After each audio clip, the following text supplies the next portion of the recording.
Hello everybody, and thank you for coming to another nature story time this week. This week's story is all about the tallest living organism on the earth. And last week I was actually out in California and I got to see this organism. Does anybody know what I'm talking about?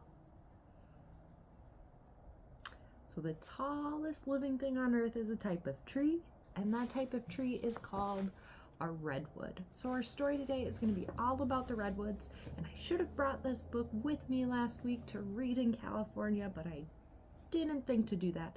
So instead, the character in this book is going to visit the redwoods through reading about them in a book, so I'm hoping we can do the same thing. So our story is called Redwoods by Jason Chin, writer and illustrator.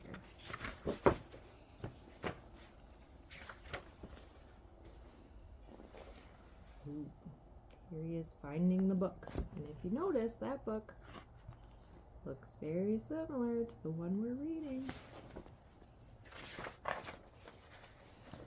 Redwoods by Jason Chin. The coast redwoods are among the oldest trees in the world. Their ancestors lived about 165 million years ago during the Jurassic period.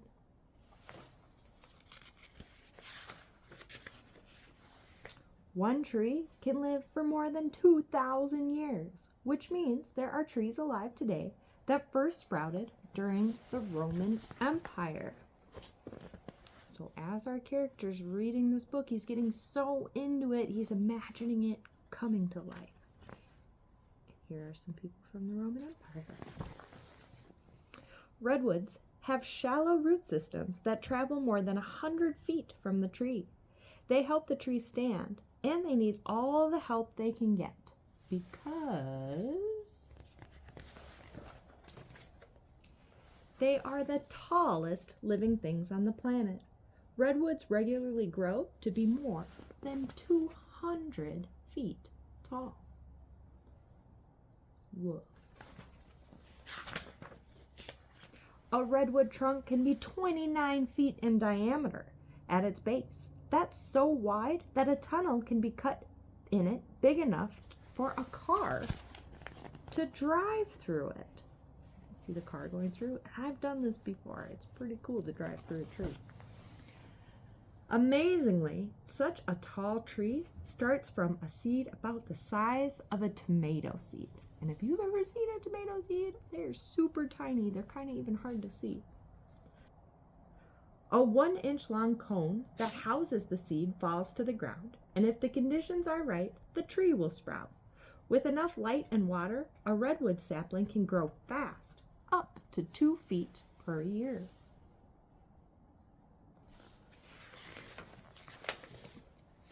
Redwoods also grow from other redwoods. When a tree falls or is cut down, new trees can sprout from big round masses along its trunk, called burls. Often several trees will grow from the burls on one stump. If you see a ring of redwoods in the forest, they probably all sprouted from the same stump. You can see how it's sprouting new trees from this big one that was cut down. One reason the redwoods are able to live for so long and grow to be so tall is that they are very good at defending themselves. Their wood contains a lot of tannin, a chemical that protects them from fungal infections and insect infestations. Redwoods are also well suited to live through fire.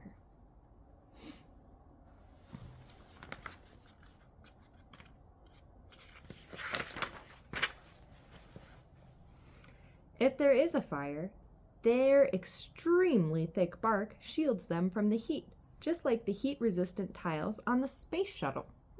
Their branches don't start until very high up, 200 feet in some cases, which also helps protect them from fire, since most forest fires can't reach their needles. Even if a fire penetrates a redwood's bark, the tree can still live. In some cases, a huge portion of the center of the trunk has been burned out, but the tree keeps on growing. In many ways, fires actually help redwoods by clearing out other plants that would otherwise compete for resources, like water and soil.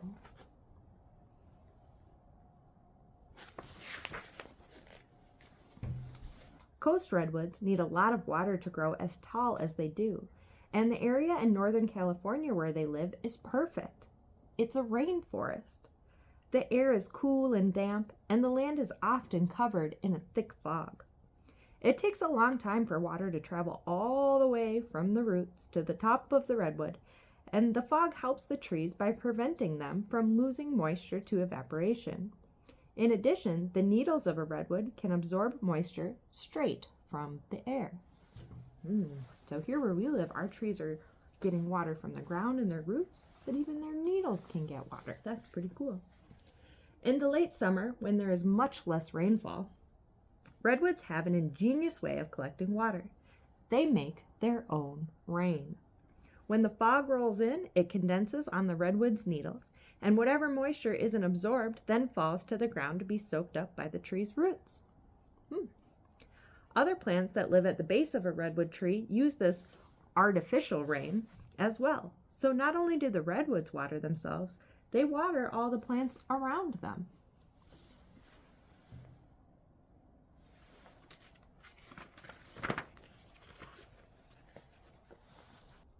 The branches of a redwood are called the crown or canopy and start very high up on the trunk.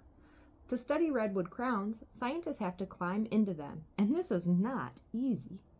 Because the trees are so tall, researchers use a bow and arrow to launch a rope over the branches. When the rope is secure, they can pull themselves up. It is very dangerous work. Can you imagine doing that? Wow. When the needles fall off of a redwood, they decay and turn into soil. And redwoods are so big that this soil often collects in the trees themselves.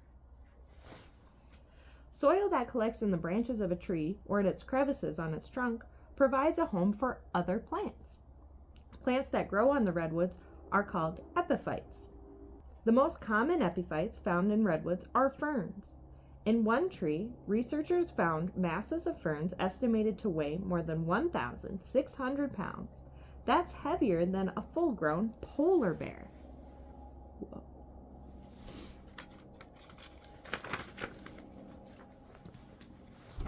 Ferns are not the only plants that make their homes in redwoods.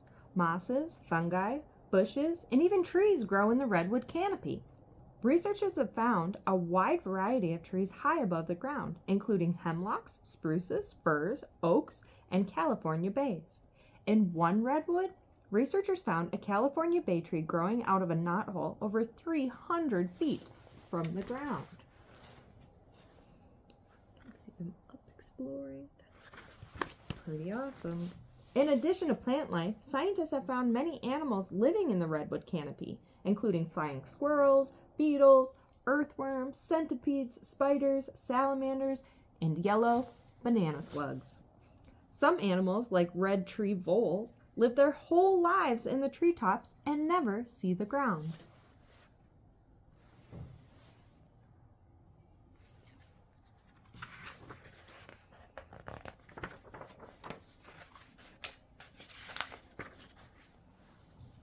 Many birds live in the tops of redwoods, including bald eagles, ospreys, and woodpeckers. The marbled murrelet and the northern spotted owl live almost exclusively in the oldest redwood trees, and both are endangered species. See the spotted owl and the marbled murrelet, which is an ocean bird, and then it comes up into the trees to nest. When a redwood is injured, the trees will often sprout new trunks that look like miniature versions of the tree itself. If a branch is damaged, a new trunk will grow straight up from the top of the damaged branch. Sometimes, more than one new trunk will sprout. Researchers found one tree with more than 200 reiterated trunks in it. There was a forest of redwoods growing atop a single tree. Whoop. That's pretty cool too. These are really cool trees. The crown of a redwood can be very complex. As the tree grows, its main branches and the branches of its new trunks crisscross and run into each other, forming a maze of growth. The crown can become so dense that from its interior you can't see the ground or the sky. Researchers have even gotten lost while exploring the crown. The largest of all redwoods are in a class of their own called titans. For a long time, the record holder for the tallest tree in the world was Stratosphere Giant, measuring a whopping 370 feet. Can you see the person in the top of this tree?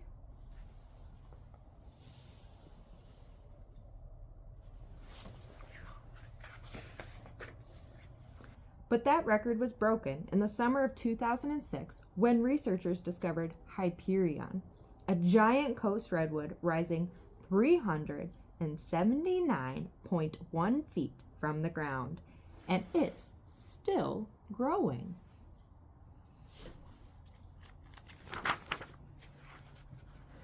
That's 6 stories taller than the Statue of Liberty.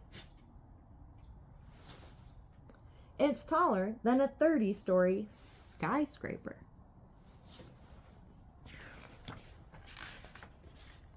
It's so tall that if it were introduced to a city skyline, it would fit right in.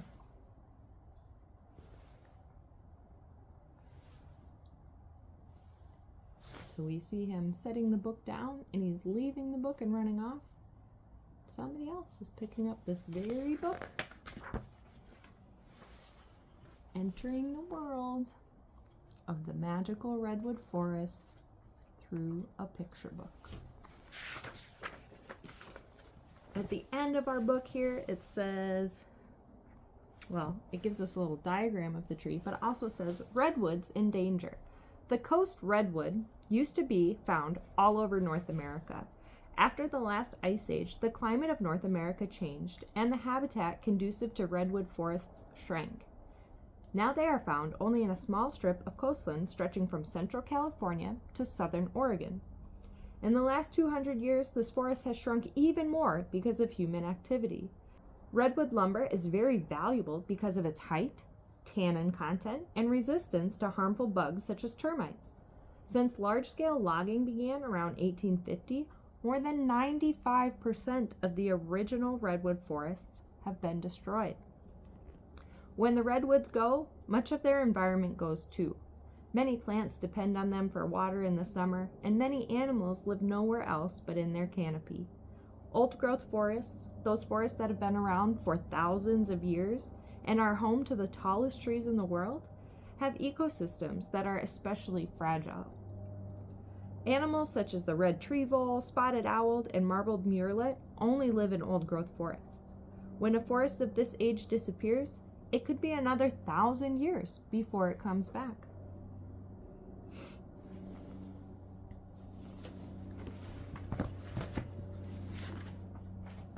So that is our story for today, Redwoods. These trees are super cool. I encourage you to look into them a little more, or maybe even look at some photos with your family of these trees in comparison to people, just so you can see truly how magnificently huge they are.